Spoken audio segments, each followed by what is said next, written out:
Hi friends, ఈరోజు మీ అందరికీ కూడా కొంచెం ఉపకారమైన వీడియో చూపిద్దాం అనుకుంటానండి.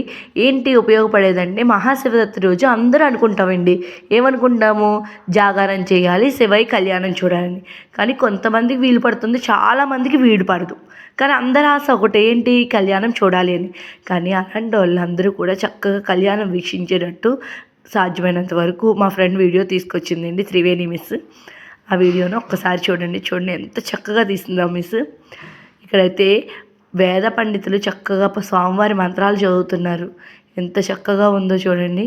ఆ కళ్యాణ విగ్రహాలు చూస్తుంటే కన్నుల పండగగా ఉన్నాయండి. పార్వతీ పరమేశ్వర్లు ఎంత బాగా డెకరేషన్ చేశారో కదండి. నాకు అమ్మవారి పూల జడ అయితే అలా చూస్తూ ఉండిపోయాను. పంతులు గారు నిజంగా ఎంత బాగా చేశారో చూడండి. ఆ డెకరేషను మొత్తం, ఆ పూల డెకరేషన్ తర్వాత మన పెళ్ళిలో ఏ విధంగా అయితే మొత్తం అన్ని కార్యక్రమాలు జరిపిస్తారో అదే విధంగా వేద పురోహితులు అన్నీ భలే చేశారండి. మన హిందూ సనాతన ధర్మం ప్రకారం బాగా అనిపించింది నాకు. చూసారు, అక్కడ 2 కలసాలు నీళ్ళు కలిపి ఒక దాంట్లో కలిపేస్తారండి. ఇంకోండి, అక్కడ వివాహం జరిగించినంతసేపు అందరూ కూడా అలాగే వీక్షిస్తున్నాం. నిజంగా ఎప్పుడు అయిపోయిద్దో కూడా తెలియదండి జాగారం. ఈ కళ్యాణం చూసే అంతట్లోనే అంతా అయిపోయిద్ది. అంతా శివానుగ్రహం అంతే కదండి, నా ఒపీనియన్. చూసారా ఎంత చక్కగా చేస్తున్నారు. అక్కడ పెళ్ళిలో ఏ తంతులు ఉన్నాయో అన్ని తంతులు కూడా జరిపిస్తున్నారండి. చాలా అంటే చాలా భలే అనిపించింది. నిజంగా శివరాత్రి అనే పేరే కానీ ఆ శివనామ స్వామి తలుచుకుంటేనే రోజు ఎలా గడిచిపోయిద్దో కూడా తెలియదండి. చూడండి, ఆ మంత్రాలన్నీ కూడా పంతులు గారు భలే చదివారండి. ఆయన వచ్చారన్నా కూడా మంత్రాలు వచ్చారన్నా చాలా భలే ఉంది. చేసిన తర్వాత మనకి ఇంకా తంతులు ఉంటాయి కదండి, తాళిబొట్టు చూపించడం అవన్నీ కూడా క్లియర్గా చూపించారండి.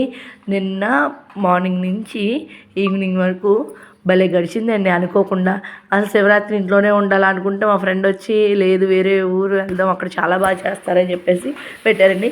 నిజంగా మనం ఎప్పుడెప్పుడు అనుకుంటాం కానీ అనుకోకుండా అనుకున్నవి భలే ఉండే.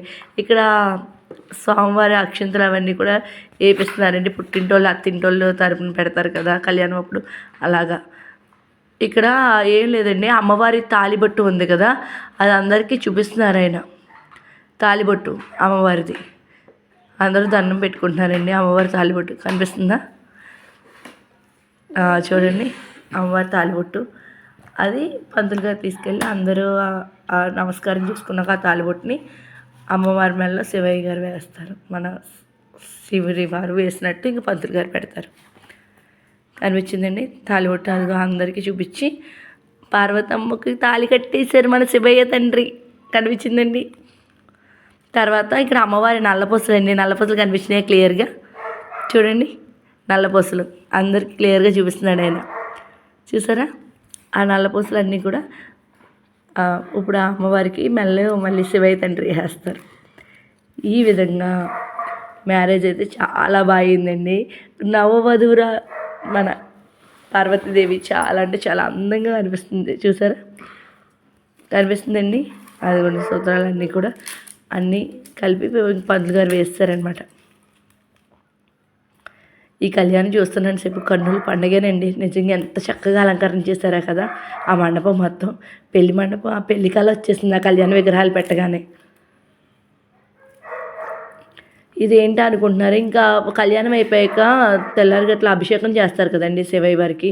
ఫస్ట్ ఏమో పాలాభిషేకం, తర్వాత నెయ్యాభిషేకం, అలా తర్వాత తేనాభిషేకం, తర్వాత ఈ విధంగా శివయ్య వారిని అమ్మవారిని ఈ విధంగా అలంకరణ చేశారండి. ఇదే